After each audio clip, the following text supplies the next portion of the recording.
ભાવનગર મહાનગરપાલિકાએ તો ભારે કર્યું. પહેલા રીલ્સ બનાવવા માટે લાખો રૂપિયાનો ખર્ચ કર્યો અને હવે પેટ્રોલ ડીઝલની અછત વચ્ચે શહેર સેવા માટે અપાયેલી ઈ રિક્ષાઓ છેલ્લા 2 વર્ષથી ધૂળ ખાઈ રહી હોવાના આક્ષેપો સામે આવ્યા છે. એક સમયે સ્વચ્છતા અને દબાણ હટાવવાની કામગીરી માટે ઉપયોગમાં લેવાતી આ ઈ રિક્ષાઓ આજે બિનઉપયોગી હાલતમાં જોવા મળી રહી છે અને હવે સમગ્ર મામલો લોકોના ચર્ચાનો વિષય બન્યો છે. આખરે શું છે સમગ્ર મામલો અને કેમ મનપાની કામગીરી ફરી સવાલોના ઘેરામાં આવી છે, આવો વિગતે વાત કરીએ આ અહેવાલમાં. નમસ્કાર, હું ચિરાગ વર્ષાબેન, આપ જોઈ રહ્યા છો સ્વમાન. ભાવનગર મહાનગરપાલિકા છેલ્લા ઘણા દિવસોથી વિવિધ મુદ્દાઓને લઈને વિવાદમાં ચાલી રહી છે. અગાઉ રીલ્સ બનાવવા પાછળ લાખો રૂપિયાનો ખર્ચ કરવામાં આવ્યો હોવાના મુદ્દે મનપાની ભારે ટીકા થઈ હતી અને હવે ફરી એકવાર કોર્પોરેશનની કામગીરી સવાલોમાં આવી ગઈ છે. મળતી માહિતી મુજબ ભાવનગર કોર્પોરેશન દ્વારા કારપુલિંગ અને ઈ બસના ઉપયોગને પ્રોત્સાહન આપવા માટે સત્તાવાર પત્ર બહાર પાડવામાં આવ્યો હતો. બીજી તરફ શહેર માટે દાતાઓ દ્વારા ઈ રિક્ષાઓ ફાળવવામાં આવી, જેથી શહેરની સ્વચ્છતા અને વહીવટી કામગીરી વધુ સરળ બની શકે. પરંતુ હવે આ જ ઈ રિક્ષાઓ યોગ્ય મેન્ટેનન્સ અને ઉપયોગના અભાવે બિનઉપયોગી હાલતમાં પહોંચી ગઈ હોવાનો આક્ષેપ સામે આવી રહ્યો છે.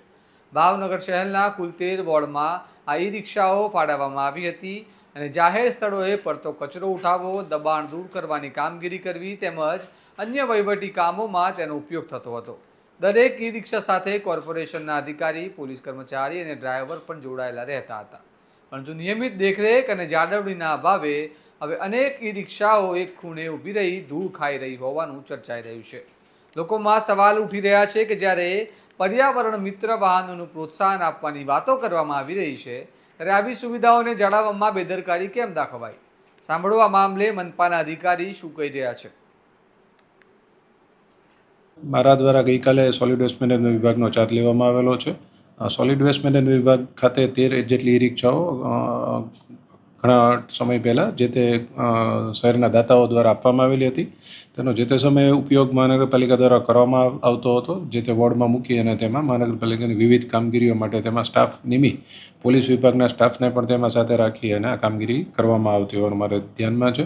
ગત વર્ષે આ ઈ રિક્ષાઓને આઉટસોર્સિંગથી ચલાવવા માટે અને તેને ફરીવાર કાર્યરત કરવા માટે માનનીય કમિશનર સાહેબ દ્વારા સૂચના આપવામાં આવેલી હતી, જે અન્વયે તેનું ટેન્ડર તૈયાર કરી અને મંજૂરી અર્થે રજૂ કરવામાં આવેલું હતું, જેમાં અમુક પૂર્તતાની કાર્યવાહી જે બાકી હતી તે પૂર્ણ કરી અને ફરીથી આ ટેન્ડર મંજૂરી અર્થે રજૂ કરેલું છે. જેની મંજૂરી મળી હતી ટૂંક સમયમાં તેનું ટેન્ડર પ્રક્રિયા હાથ ધરવામાં આવશે અને આઉટસોર્સિંગથી આ તમામ ઈ રિક્ષાઓ શહેરમાં મહાનગરપાલિકાની કામગીરી માટે કાર્યરત થાય તે માટેની પ્રયત્ન કરવામાં આવશે. જે દાતા છે એમને કેટલી રિક્ષા ફાળવેલી હતી? અલગ અલગ 3 થી 4 દાતાઓ દ્વારા લગભગ દરેકે 3-4 રિક્ષાઓ આપેલી હતી એવું મારા ધ્યાનમાં છે. ચાલુ છે કે નથી? હાલમાં મને ખ્યાલ છે ત્યાં સુધી ચાલુ નથી. લગભગ 2 વર્ષ પહેલાં કે એક રિક્ષાને ઉપયોગ કરવામાં આવતો હતો, પરંતુ તેમાં જે બેટરીનું અને વિવિધ મેન્ટેનન્સ વધુ આવતું હોવાથી તેને આઉટસોર્સિંગથી આપવી જ વધારે યોગ્ય હોવાથી તેની માટેની હાલ પ્રક્રિયા શરૂ છે. સ્થાનિક લોકોમાં હવે ચર્ચા ચાલી રહી છે કે જો સમયસર મેન્ટેનન્સ કરવામાં આવ્યું હોત અને યોગ્ય ઉપયોગ થયો હોત તો દાતાઓ દ્વારા આપવામાં આવેલી આ સુવિધા આજે બિનઉપયોગી હાલતમાં ન પહોંચી હોત.